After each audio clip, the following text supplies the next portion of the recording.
We are starting a new section today, and that is the fourth fundamental truth of the soul being the soul is the receiver of the fruits of the karmas.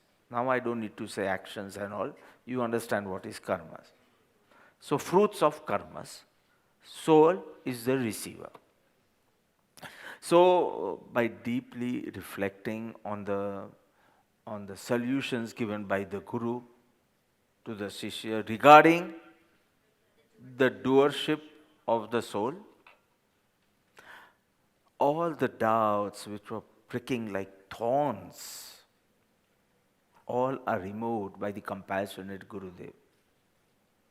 Right? Sequentially, one by one, all the doubts were catered and they were resolved, and like there was an experience of firm conviction in the disciple, and now no doubts, all doubts are eliminated. So, after all the doubts or say arguments regarding the main doubt were uprooted, the disciple accepts that he has understood that the soul is the doer and doer of karmas. But the Shishya is a thoughtful Shishya, and the Shishya is eager to know the supreme truth from his Guru. So its thought processes, when you have less interest, તમારું જલ્દી બધું પૂરું થઈ જાય. Lot of interest and one more clarity you need. So he says, he thinks, he's contemplating.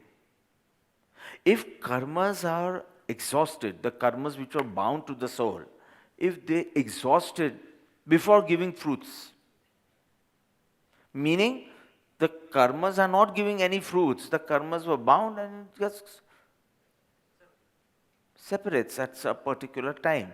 There is nothing like it giving fruits, phal, karma phal. Then how will the system of bondage and liberation operate? So, આમાં bondage જેવું શું આવ્યું if it's not going to give fruits? And what is the point of liberation then? Because it's going to separate at its time. So liberation is going to, it is when the karmas will get separated and you are not feeling any impact of it.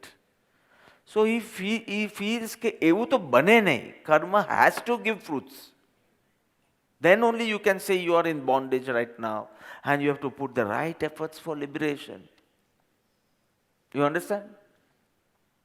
So his thought process is in the direction that this karmas cannot get exhausted by its own without giving fruits.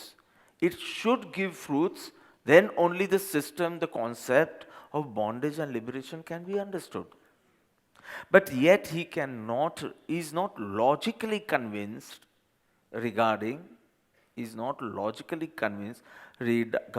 the soul being the receiver of fruits, which you all seem to be very much convinced. You are actually, and when we'll go one by one, we'll see his arguments, you will be convinced this way. So he is not convinced, rather he is confused. Many doubts arise. Some doubts are because of the influence of other philosophies also. Some are just logical arguments. Some are due to observations. Some are due to the influence of other philosophy. Basically, he is confused. So when you are confused, you get depressed or irritated at least. When the Shishya is confused, he goes to his master. He goes to his teacher. He presents the whole thing, puts forth his arguments, and humbly requests for a solution. And this is what we are going to see. So the whole structure, let's see the structure of this section. Karta Pad, how many verses? 3 for the doubt and 5 for the Guru solving it. So the solution. 3 plus 5, Karta was of, the whole subject was covered in 8 verses. Bhoktapad, the sole receiver of the fruits of karmas, 8 verses. 3 for Shanka, 5 for Samadha. Very, very easy to understand. 3, 5, 3, 5. So it's going to be a wonderful quiz this time. You can choose whether you want to be in Karta or Bhokta. So syllabus બહુ મોટું ન થઈ જાય તમારામાં. And your whole team will have 2 people for Karta and 2 for Bhokta. Nice? હા એટલે તમે એમ થાય કે આ વખતે તો લખાવું જ નથી, મોક્ષ પદમાં લખાવશું, 5 જ ગાથા છે. આ ભોગતા તો એટલું સિમ્પલ છે કે ન પૂછો. અને કરતા was not simple but very interesting. Because you have to understand the philosophies also, that's why. So the structure, 8 verses from verse 79 to 86. From 87, Mokshpad, 5 verses, and then Mokshupaya. And this subject matter of Atma Siddhi will end. જેવું subject matter પૂરું થઈ જશે એટલે પાછા ગુરુ આવશે. See, first 23 verses, it was more or less on the Guru, around the Guru. Then Matarthi was for introspection. And then Atmarthi was your goal.